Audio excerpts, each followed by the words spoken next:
Jamie Hewlett's animation was just extraordinary. As you say, it's kind of marked against Shrek, being Shrek seems very one-dimensional in that regard. But what about the fact that the animation kind of slipped away? There wasn't so much of Jamie towards the end. Well, all sorts of things go on in this particular thing, which is very difficult to actually define what it is, because it ain't an opera, and it ain't circus, and it ain't a musical. It ain't pop, it ain't rock. In that sense, it's something radical. And potentially, it is a masterpiece. There's an awful lot still to work out. And once Damon and co have gone through their systems, I'm sure they will work it out. Sometimes, and I don't mean this as a bad thing, it's like watching the Mighty Boost do Don Quixote. Or it's like the rehearsal for the opening ceremony of the Beijing Olympics. Again, not a bad thing. Sometimes it's like watching Damon's life story since Blur. All of these, you know, go some way to explaining what's going on. But what, for me, was the most important thing is that here was a guy that works within rock. He's a post-punk musician. He's very sussed with pop culture, and he's entering a world that is dominated by the mediocre, the Lloyd Webbers, the Disneys. He's taken on something that could fall flat. Occasionally you think this is exactly why punk rock happened.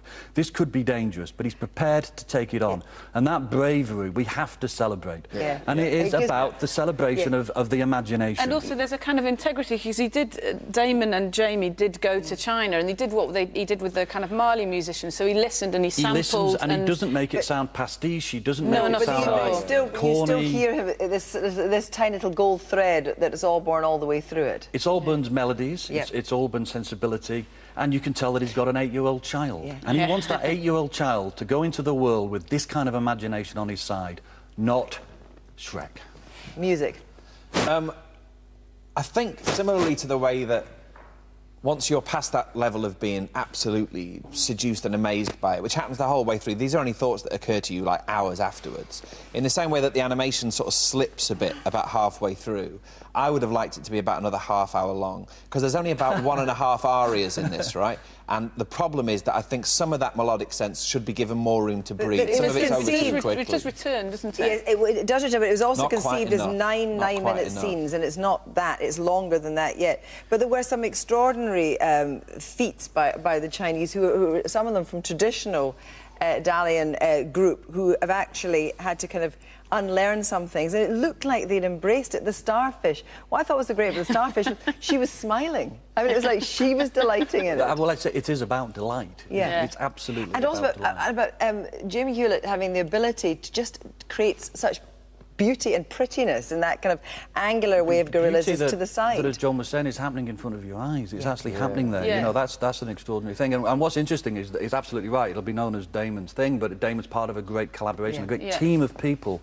that have dreamt up something that I think is like a social critique, actually, in the way that it originally was all those centuries ago, about a mundane, boring world, about a world that's falling apart because we're being so spoilt by pleasure. And here's someone that's saying, you know, let's talk about the imagination, let's talk about magic in a way that almost reminds you of what it was like to go to the theatre in the 19th century and be absolutely treated by visual delight and the unexpected and the unexplained.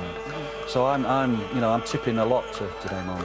And the gloriousness and the intensity of the colour, you know, and the whole volcano scene as well. It was it's fantastic. There's also an element that I really like, which was mentioned in the clip, which was the idea of not having a kind of narrative that we're very used to and is very boring in Western culture, which is, you know, essentially a kind of story of redemption. And what happens in Oriental culture, which is part of this show, is that you have the characters and they don't really change. They come into situations and they bang their head against situations and then they move on, but they don't actually alter. And I really enjoyed that. Do you think there'll be a new audience? If this gets a chance, and God, it's a shame because it's going to go straight on to Paris and then on to Berlin. You want it back here. You need it back here. No, I hope so, because I think the point that Paul made is bang on, really, that what this says about ambition, particularly in the context of people who work in popular music. I mean, Damon Albarn, to his credit, has been pushing his own boundaries now for about the last 9 or 10 years, and it puts most musicians, so-called, to shame. The level of ambition and so on, here we which have a is situation displayed where here. we've had Blue Man, we've had Cirque du Soleil, but this is those kind of things with a kind of intellectual meaning. That's right. I couldn't explain why, but there's no reason why, you know, profound. the gymnastics, it does feel that profound. they could do that contortion religion, but somehow there's an existential reason why they're doing exactly that. right. There's a religiosity about this. I'm not sure I can explain what it is. It's bound up with Taoism and Buddhism and all that. Damon, but you feel it's it. not It that fills you good up. yet. It fills you up. OK, Monkey continues at the Palace Theatre here in Manchester until the 7th of July, and then it goes all over the globe.